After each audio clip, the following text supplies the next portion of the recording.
We have about 40 chickens in here, and they've been sitting in our portable fridge for about 48 hours. And we need to get them, we need to weigh them, we need to find the average weight, and we need to put them in our freezer.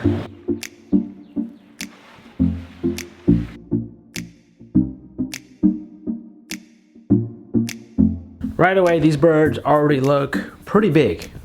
I mean, I think this might be one of our best batch of birds that we've ever raised.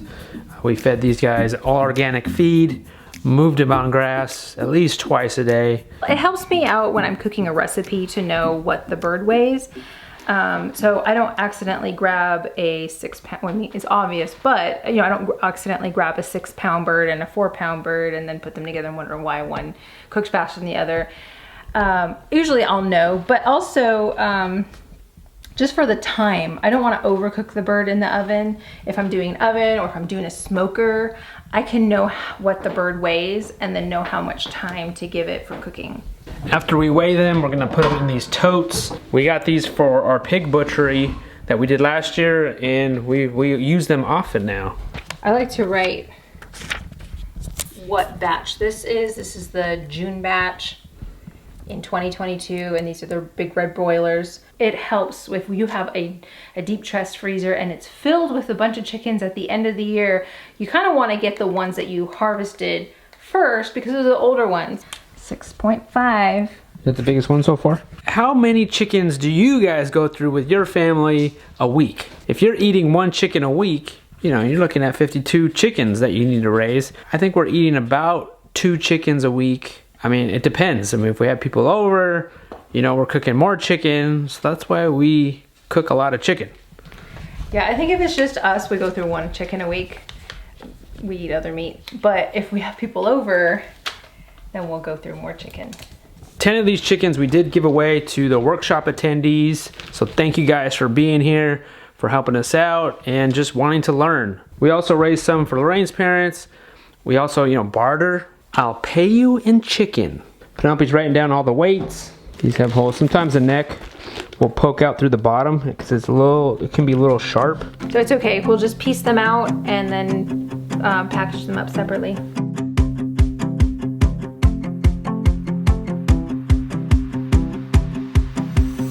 £7-pounder right there.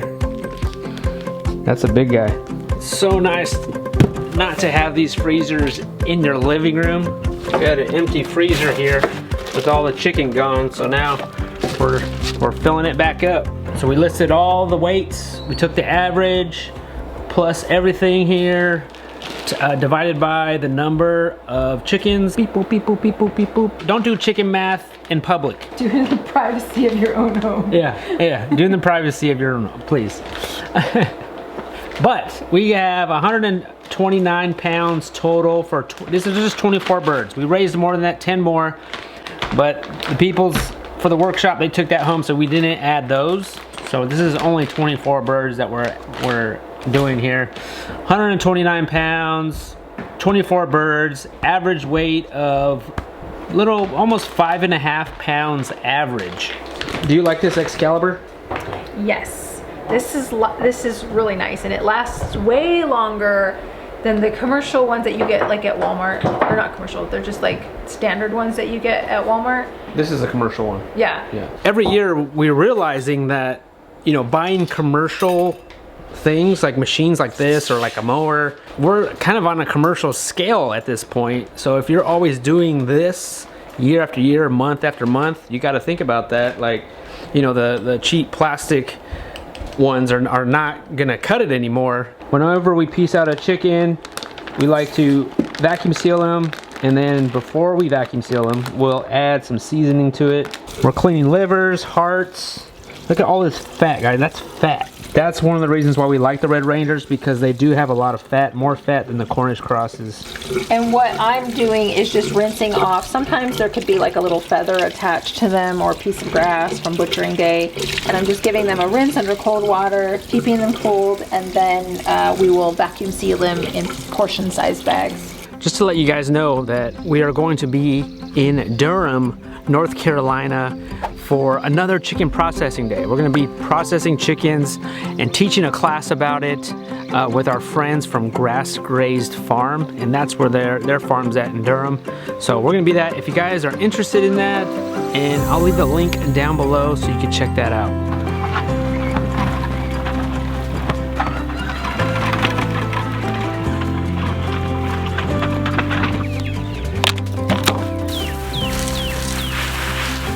We have 40 Cornish cross chickens in there, 1 goose. Now that we just butchered our other big chickens, we have a empty chicken tractor, so we need to move those guys out. I intend on making another chicken tractor so that way I can split these guys up, so I can put 20 in one and 20 in another.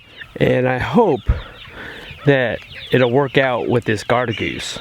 I've heard various stories that garter goose can be mean to these chickens, and I've heard that they do really well, so I figured we'd try it out.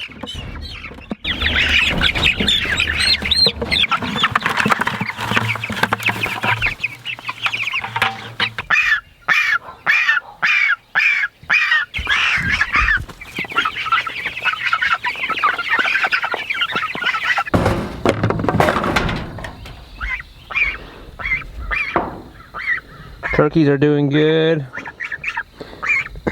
They're pretty chill. You know, they're pretty chill. Kind of neat looking. I need to make a turkey coop for them also, because those guys are going to get a lot bigger. We're also moving our egg layers this morning. They're in this spot for about a couple weeks.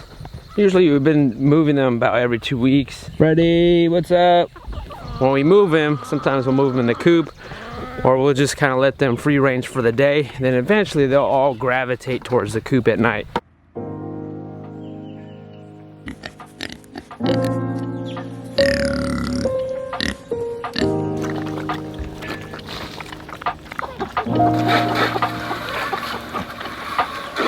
Lorraine said if I want a blackberry pie tonight, that we have to go right now and pick blackberries. Right? Yeah. A pie or a cobbler? Cobbler, we're doing cobbler tonight. Yeah. Ooh, those are good. I told you they're juicy. Oh, look at these up here. Just watch out for the poison ivy. Okay, this one. Sometimes it feels like we live in the rainforest. I mean, you know, coming from California, it does feel like that. I don't have a basket, I'm just eating as I go. Sometimes the land gives us these unexpected gifts. So nice. Something that we're just not expecting when we moved here. These are not thornless blackberries. They definitely do have thorns. So these blackberries do make you work for it. Come on, guys. Look at these. We're using that picture of this app. What is it? It might say black cherry. Black cherry. This is a black cherry tree right here. They're little tiny cherries. All the chickens are following us. Go back home, chickens.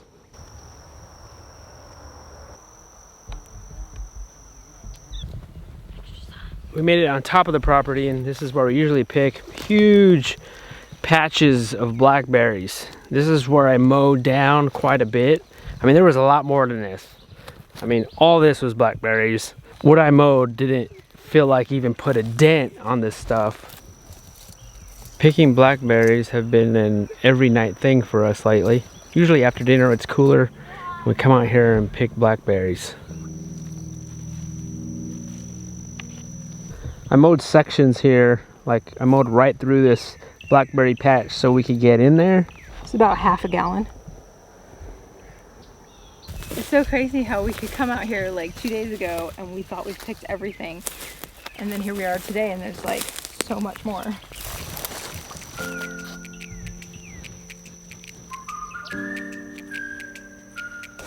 Go back more. Okay.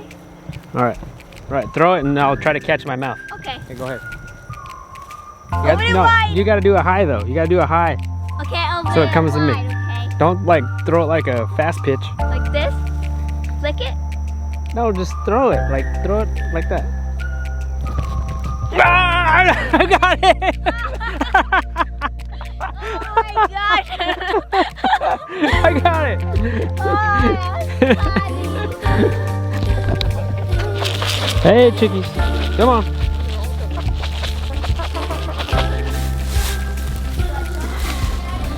No snakes. Where are the snakes at? I don't see the snakes.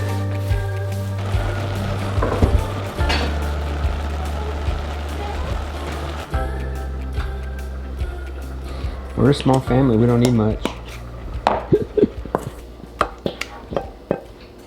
This is a real treat, guys. A real Father's Day treat.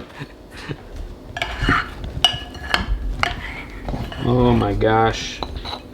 Little ones for me. The best. It smells really good. So fresh. So happy Father's Day to all the dads out there. We are enjoying this.